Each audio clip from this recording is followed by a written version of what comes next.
एक समय में हमारे दुनिया में डायनासोर का राज था। वो चलते थे जहाँ हम चल रहे हैं। इसी हवा में सांसें ली, इसी धरती बड़ी लड़ाइयाँ लड़ी। इन दैत्याकार बड़े विचित्र डायनासोर ने करीब 14 करोड़ सालों तक इस धरती पर राज किया। इन डायनासोर की कोई 1000 प्रजातियां थी।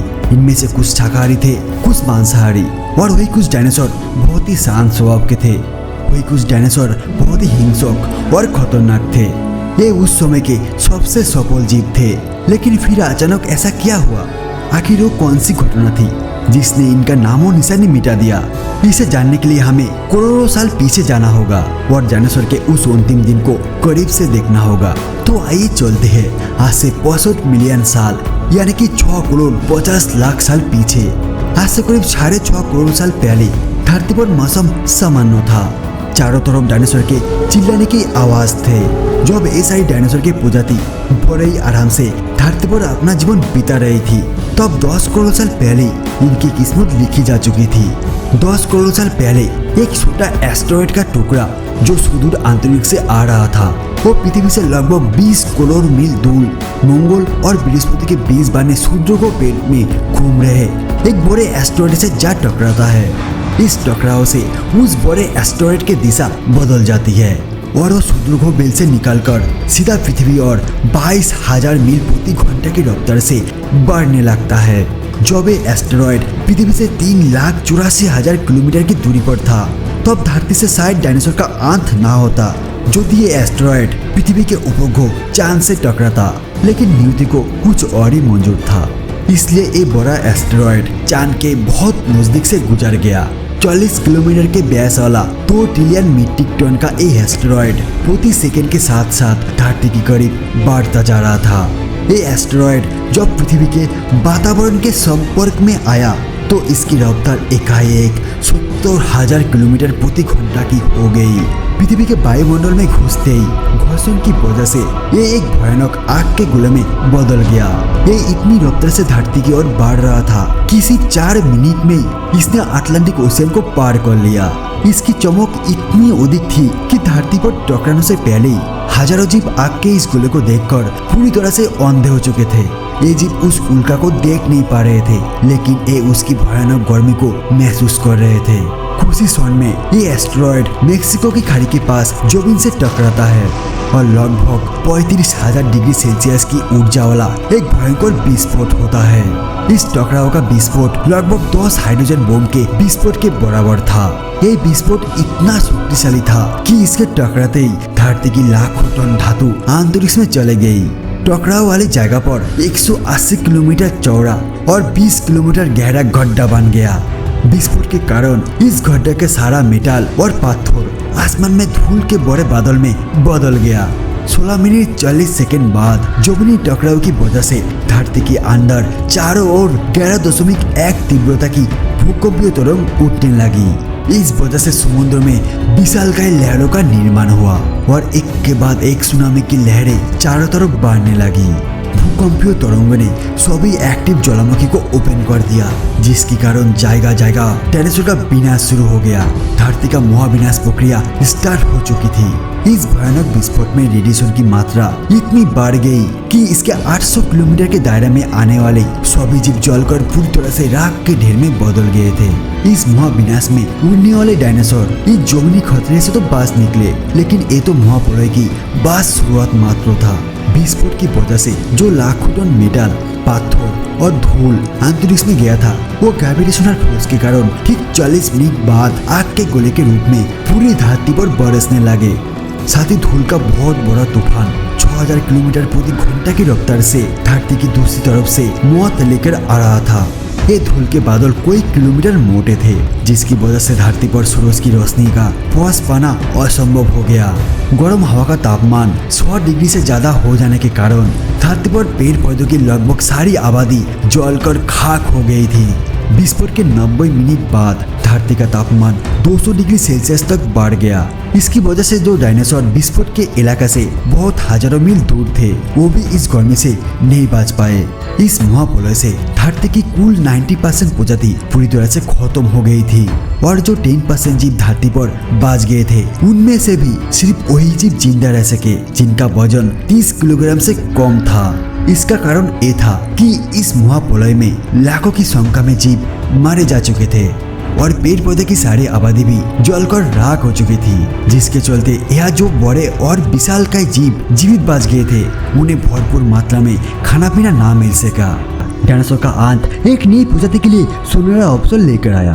ये प्रजाति थी मैमल्स की। मैमल्स यानी स्तनधारी जीव। इन्होंने खुद को इस महाविनाश से बचा लिया था। उत्तम गर्मी से बचने के लिए ये जमीन के अंदर रहने लगे थे और जिंदा रहने के लिए इन्होंने सब कुछ खाना शुरू कर दिया। इतने बड़े महाप्रलय के गुजरने के बाद धरती फिर से सामान्य हो गई थी। सतह पर फिर से नए पेड़ पौधे उगने लगे थे और धरती पर जो 5% जीव बच गए थे उनमें एडोप्टेड रेडिएशन की प्रक्रिया से बहुत सारी नई प्रजातियां जन्म लेने लगी। ईओसीन इपोक में 5.5 करोड़ साल पहले बांदर जैसे प्रजातियां आई। इनकी आंखें सिर में आगे की ओर थी। इसी काल में प्राइमेट के सिर के अंदर एक इम्पोर्टेंट इवोल्यूशन हुआ। इनके स्पाइनल कॉर्ड हेड से जोड़ने वाला छेद जिसे फोरमेन मैग्नम कहते हैं वो स्कैल्प से पिछले हिस्से की बेस से सेंटर की तरफ शिफ्ट होने लगा। यानी कि आप जो प्रजातियां आई वो सीधे खड़ा होकर चलने में सफल थे। आज से 4.7 करोड़ साल पहले धरती के वातावरण में लगातार बदलाव होना शुरू हुआ। धरती की टेक्टोनिक प्लेट में हलचल हुआ जो धरती के दो बड़े महाद्वीपों को एक दूसरे के पास ले गई। ये वही भूभाग है जहां आज हम इंडियन रहते हैं। ये है इंडिया जो एशिया महाद्वीप की ओर तेजी से बढ़ रहा था। इन दोनों महाद्वीप के आपस में टकराने की वजह से हिमालय जैसी पर्वतमालाएं खड़े होने लगी। ये वही पर्वतमाला है जिसे आज हम जानते हैं दुनिया की सबसे ऊंची चोटी माउंट एवरेस्ट के नाम से। ये पर्वतमाला इतनी ऊंची थी कि इससे वेदर का पैटर्न बदलने लगा, जिससे पृथ्वी ठंडे होने लगा। इस पर्वत श्रृंखला से गिरने वाला बर्फ आगे चलकर कई नदियों को निर्माण करने लगा। ये वो नदियां है जिसे आज हमारी आधी से भी ज्यादा आबादी को पीने का पानी मिलती है। ओलिगोसिन इपोक में 3 करोड़ साल पहले ग्लोबल कूलिंग हुआ था। घास के मैदान बढ़ने लगा और जंगल काटने लगे। तो ऐसे जानवर विकसित हुआ जो खुले मैदान में रहने के लिए उपयुक्त थे और इन्हीं में दूर से जानवरों को खाने वाला जानवर भी विकसित होने लगा। 1 करोड़ साल पहले पृथ्वी और फैलने लगी थी जिसे आज हम देख रहे हैं, लेकिन परिस्थितियां फिर से बदलने लगी। 40 लाख साल पहले धरती की टेक्टोनिक प्लेट में एक बार फिर से हलचल हुआ और अफ्रीका के पूर्वी इलाका में एक नई पर्वत श्रृंखला निर्माण हुआ। ये पर्वत श्रृंखला थी ईस्ट अफ्रीकन रिफ्ट वैली। इस पर्वत श्रृंखला की वजह से यहाँ के जंगलों में बारिश आना बंद हो गया था। यही इसी जंगल में रहते थे द ग्रेट एप्स। ये है हमारी काफी दूर की रिश्तेदार। हमारी एक पूर्वजों का नाम था पिरोला पिथेकास यानी पिरोला। हमारे परिवार का शुरुआत इसी ग्रेट एप से हुआ था। पिरोला पेड़ पर रहते थे और फल खाते थे। वजनी होने के कारण ये एक डाल से दूसरी डाल पर नहीं जा सकते थे। कभी कभी ये अपने 2 पैरों पर भी खड़े हो जाते थे। ये चल सकते थे। आगे जाकर एक ग्रेट एप्स जलवायु और जगह के अनुसार बदल गया। कुछ चिंपांजी और गोरिल्ला में विकसित हुआ, कुछ इंसानों में विकसित होने शुरू किया। वो पूरे अफ्रीका में फैले हुए थे। बारिश के बंद होने जाने से यहाँ की जंगल सूख गया, जिसका सबसे ज्यादा असर इन एप्स पर पड़ा। जंगल सूख जाने से इन एप्स के लिए खाने का समस्या दिखाई दिया और इसीलिए अब ये पेड़ों से उतरकर खाने की तलाश में जमीन पर अपने कदम रखने लगे। ये है आर्डिपिथेकस पिरामिडास। ये है हमारा पूर्वज। इनका दिमाग काफी छोटा था और इनका लंबाई 4 फुट तक थी। कोई हजारों सालों के विकास क्रम के बाद ये दोनों पैरों पर चलने लगा। 2 पैरों पर चलने से आप ये सीधे खड़े होकर दूर दूर तक नजर रख सकते थे। समय के साथ साथ विकास की प्रक्रिया चलती रही और हमारे पूर्वज धीरे धीरे विकसित होने लगा। 23 लाख साल पहले हमारे पूर्वजों का दिमाग काफी बड़ा हो गया था। ये थे होमो हैबिलिस। इन्होंने पहली बार पत्थर को हथियार की तरह इस्तेमाल करना शुरू किया और हमारे पूर्वजों के पास अब हथियार आ गया। हमें काटने के लिए अब हथियार मिल गया, जिससे वो लोग हजारों ऐसे काम कर सकते थे जो वो पहले नहीं कर पाता था। समय बीतने के साथ ही हमारे पूर्वज अब अन्य जानवरों को शिकार करने लगे थे। ये थे होमो इरेक्टस, जो अन्य जानवरों से ज्यादा होशियार थे। इन्होंने सबसे पहले आग का इस्तेमाल करना सीखा। आग की खोज हमारे पूर्वजों के लिए सबसे बड़ी खोज थी। ये उन्हें गर्मी, रोशनी, अंधेरों और जंगली जानवरों से सुरक्षा देती थी और इसी वजह से आप परिवार भी बांधने लगे। इन्होंने आग पर मांस को पकाना सीख लिया था। आग पर खाना पकाना मतलब था कि मांस को चिबाने और पचाने में ऊर्जा का कम खर्च होना और इसी वजह से ये ऊर्जा अब इनके दिमाग में खर्च होने लगा। और इन्हें कैलोरी और ज्यादा ताकत मिलने लगा, जिससे हमारा पूर्वजों का दिमाग काफी बड़ा हो गया। 2 लाख साल पहले आज के इंसान ने अपना रूप ले लिया था।